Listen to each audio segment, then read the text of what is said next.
अच्छी सेहत के लिए और सेहतमंद रहने के लिए वर्जिश बहुत ज़रूरी है। और अगर आप ज़्यादा वर्जिश ना भी कर सके तो कम से कम चला फिरा करें। दिन में ये कहा जाता है कि दिन में 10 से 15 हज़ार स्टेप आप चलें तो आपकी सेहत अच्छी रहती है। बिना इस बात को समझो 10 से 15 हज़ार स्टेप चलने होते हैं। मैं रोज़ चलता हूँ, कभी बाग में, बागीचे में, मॉल में, बाज़ार में। तुम बैठी रहते हो, चलती क्यों नहीं हो? यार मुझे डर है कहीं मैं कोई गलत कदम ना उठा लूँ।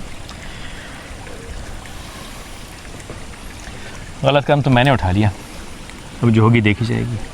बिना तुम तो कहती थी कि गलत कदम उठाने का डर है इसलिए घर से निकलोगी, चलोगी नहीं। आज कैसे चल रही हो, क्या हो गया? यार एक्चुअली आपका गलत कदम उठाने के चांसेस ज़्यादा हैं। सोचा आपको कंपनी दे दूँ वरना कोई और कंपनी दे देगा। मैं सीधा साधा शरीफ आदमी हूँ। जी जी बिल्कुल, हाय हाय। सब शोहर यही कहते हैं। चलो इसी बहाने चली तो सही। चल चल चल चल चल।